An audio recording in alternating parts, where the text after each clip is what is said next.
Hi, everybody. Welcome to the next episode of New Depths, NESPA's podcast and video series. Excited today. I'm sitting here with Landon Ifrady from Fluidra. He is a regional sales manager. Territory sales manager. Excuse me. Yeah, sorry, Casey. And one of the reasons why we always start this by me letting them introduce my guests introduce themselves is because they know themselves better than I do. But so, Landon, why don't you tell some folks probably know you, but others probably have never met you before. So why don't you tell everybody a little bit about who you are, what you do for Fluidra? Yeah, sure. So Casey Hardenbrook is the regional manager for Fluidra. I did not take his job. So Casey, everything's okay. So as a territory sales manager, I cover mainly the state of New Jersey, and then I do a little part of New York. I also cover Staten Island. But the main point of the job is just to support our customers in every way we can. The territory manager part of the title is more focused than the sales part. Mm-hmm. So it's assisting on sourcing product, implementing different products, educating about new products, helping to educate the next generation of employees with what new products we have coming out and some of our older staples. But it is never boring, that's for sure.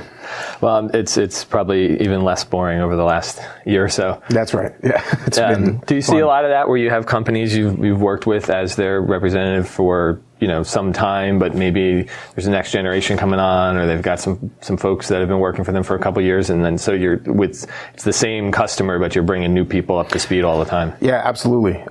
It's a lot with retail stores and with service companies. They're always trying to hire new people, new talent to come in. Retail store and service employees, there's kind of a good entry-level starting point for younger people. So every year we go over the basics of pool cleaners with the retail staff. We go over the basics of pool hydraulics and pump operation with some of the new service guys.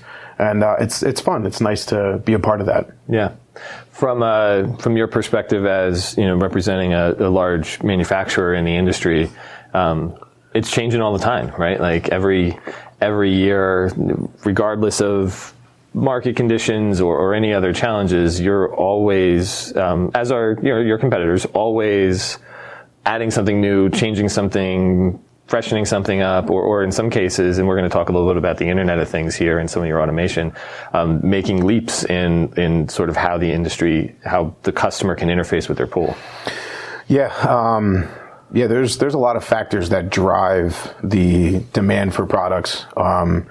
Automation and Internet of Things is absolutely one. That's become more prevalent just across multiple platforms, not just in the pool business. Yeah. And there's even been a big focus on alternative ways to sanitize pools. The big push for chlorine generators in salt pools, happened a few years ago. And now there's drivers, market drivers that are pushing us into other areas too. So yeah, it is always different, always fun. My parents just switched their pool to salt. I hope it was a Jandy system. It was definitely a NESPA member doing the work. I'm not sure what the everybody has good stuff. It's okay. What the system is. Yeah. But I made sure they used a member, or they weren't allowed to do it. Fantastic. So let's talk about that for a minute. The Internet of Things and automation, because you're absolutely right.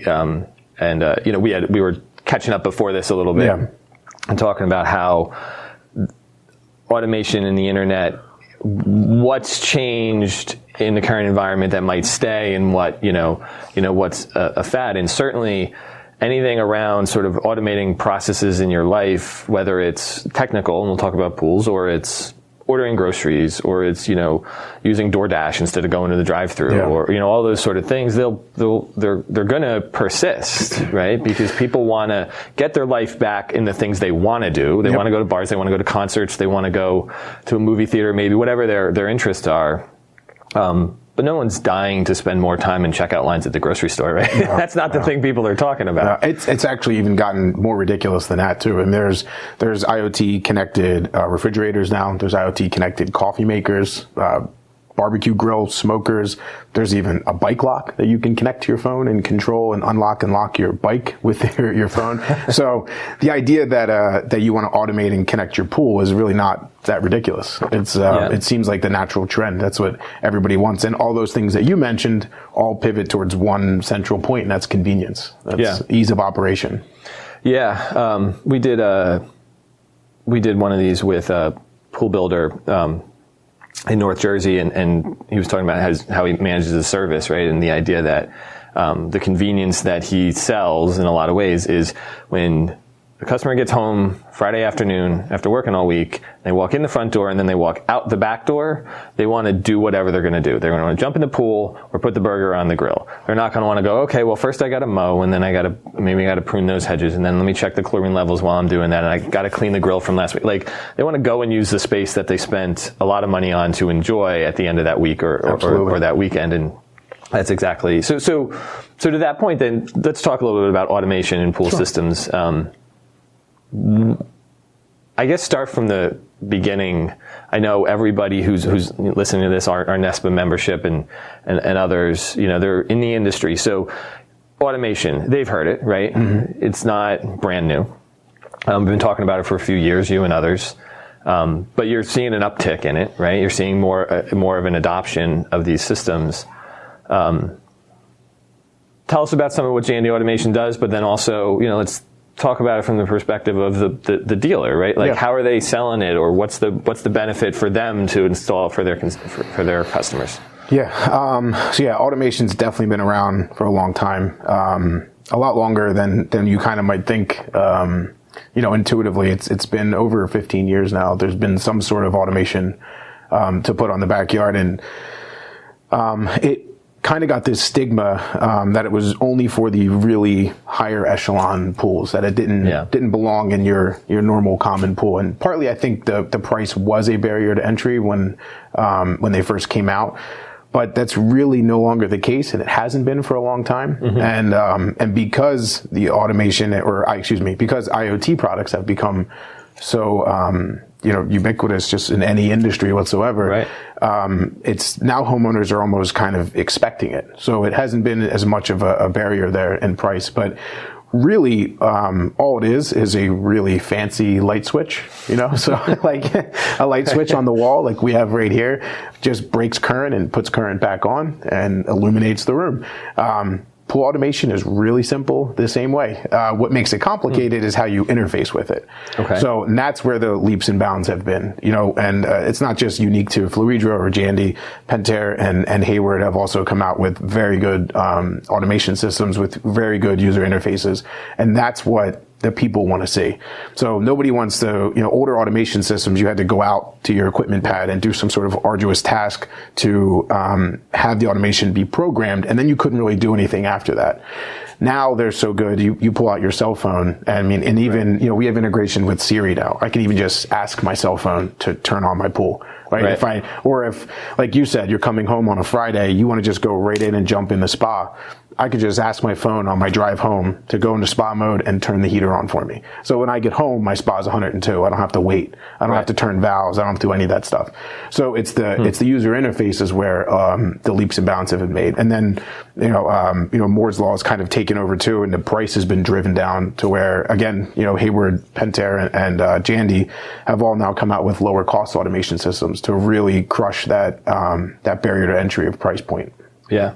Yeah, it's interesting about the technical side versus the user interface, right? Because people don't care how it happens. Exactly. Right? That's not their thing. No. Some people do, I guess. You probably get some technical people. I'm sure everybody, has had that customer that wants to know but for the most part, they want to know that if they open, how many buttons is it, right? Exactly. How many clicks before I can just get in my spot. We talk about that all the time. How we can make our app have less clicks. Because more clicks is more frustration, and homeowners don't want to see that. Yeah, we talk about it even with our website, right? As far as our members being able to find information, how do we organize? We're always looking at how do we organize our information in a way that makes it less of the shorter pathway to the information they need the better. Yeah, absolutely. Yeah. So everything runs through an app that both the pool company and the homeowner can use and interface with? Correct. Yeah. So what are some of the ways, because when I hear automation, I think about kind of what you just described. I'm thinking like, hey guys, look how cool it is. I can change the color of my LEDs when you're having a barbecue, right? Like on my phone is like that wow factor. That's great. But for the pool company or the service company, how are they using automation to maybe make their job more efficient or their customer service better? Well, the fact that they can have every pool on their service route or every customer that they have or every pool that they've built on their cell phone or on their desktop in their office, they can see them all. If there's any sort of error in the system, it'll throw an error code. So they can go through and check on their pools and they can see if there's an error, and that can generate revenue, can generate a service call. Typical this time of year, we're still having some cold nights. So chlorine salt generators do not like cold water. So they'll kind of throw a general, they'll throw like a general fault out if the water is too cold. But if that error is not cleaned out, or it could be indicative of something else. But either way, it generates a phone call, a touch point with the homeowner. It generates a service call. You can go out, and the more times that you go into a backyard, the more times you interact, the better chance there is to selling something else. You notice, the cover has a hole, a rip in it, or you can talk about a new liner, or there's a lot of ways to generate revenue just from touch points, just from getting out there. You can also solve problems. The homeowners have might want to edit this part out. Homeowners have a tendency to mess some stuff up sometimes. And then as a professional, if you go out there and all you had to do was go into their programming and just fix something, right? You feel bad. You don't want to charge them for that. But if you could solve that problem without having to go there, and you build a little bit of goodwill, then that's good for your business too. So sometimes you monetize it, sometimes you're just doing the right thing. Right. But then that's even if you fix it easy, there's no charge maybe, but there's an email that says, hey, just want to let you know because we can monitor your pool. We saw this rise, we fixed it for you, blah blah blah blah. Absolutely. Again, that's that touch point that lets the customer know, wow, this my pool guy's got a monitoring station in his office, and Absolutely. Like that's the people get impressed with stuff like that. Absolutely, yeah, it builds that goodwill. So when you're in a year like we've been in the last couple of years, where it's hard to get inventory, or it's good to have that piggy bank full of good things that you did for them when they might have to wait an extra week before their heater works or something like that. Yeah, no, 100%. I mean, that goes a long way. And in a market over the last couple of years, like you said, with high demand, that high demand can often lead to high expectations and high turnover. So anything you can do to customer, what do we always say? Like it's cheaper to keep a customer than find a new one, Absolutely. Right? So all of those things that lead to improving your retention rate, especially if you're coming into the service and has a decent sized route or a decent sized customer bank. Anything you can use to retain customers is going to be valuable to your business. Absolutely, yeah. And then in the the aftermarket, as we call it, or the secondary market, because a lot of these automation systems that we were just talking about, they go in on new construction. But a lot of pools were built before automation was a thing. A lot of pools were built, either on a budget or by a previous homeowner. And now that, things are changing, especially with families more focused in their own backyards than going out and about, they're looking for more convenience, more fun gimmicks, like changing their color of their lights, and just ease of operation, really, of their swimming pool. So that the aftermarket automation is what's really been exploding the last couple of years. Yeah, and so there's specific products that help connect an older pool to a newer automation system. So it kind of started with Jandy came out with these little bundle packs. They were like these little automation systems. We made them, generically, just use round numbers, less than $1,000 to the professional. And they were very simple for just running your very basic pool with a light, a heater, maybe a chlorine generator, and a pump. But they were expensive. And then I think the next one to hit the market was Hayward. They came out with this great little automation system that interfaced with their variable speed pumps. And this is when variable speed pumps really started to make a drive before the Department of Energy law, but it was still a direction. And a lot of local municipalities were offering rebates and things. And that was an even more inexpensive product. It had less functions, but it got done what you needed to get done. Right. And then Jandy kind of pushed it a little bit further. We came out with a little antenna that's like this big. It's less than $100, and that'll just automate your pump. It'll allow you to turn your pump up, turn it down, set schedule, set programming, which was the problem with variable speed pumps. Nobody wanted to get down on the ground and program their speeds. Right. They just bought a $2,000 pump and then ran it like it was a regular pump. So that was great. And now everybody is Pentair came out with a tiny little system that goes into a mud box. It's ready to go outside, and it has a wireless antenna for app interface. It has a relay plugged into it, some smart communication stuff, and that's I know it's less than $500, but it might even be even less than that. So they really set the bar with that, with the most function for the minimum price point. Which was, that kind of ended that fight. So Jandy sort of pivoted off of that and took aim at the most common pool that we see, and that's the pool that has the Intermatic timer box. So this year we released a product called a TCX, which just stands for Time Clock Exchange. And it essentially, the mechanism in a timer is built on this kind of piece of sheet metal that like clips in and out of the box. So we just took that same piece of metal and built an automation system on it. Okay. So all you do is basically unclip that. You clip ours in, plug the wires back in where they have to go, and without doing any, hard work on the equipment pad with rerunning breakers or anything like that, you have a fully functioning automation system where you could do, variable speed pump, a salt system. We interface with a wireless light controller.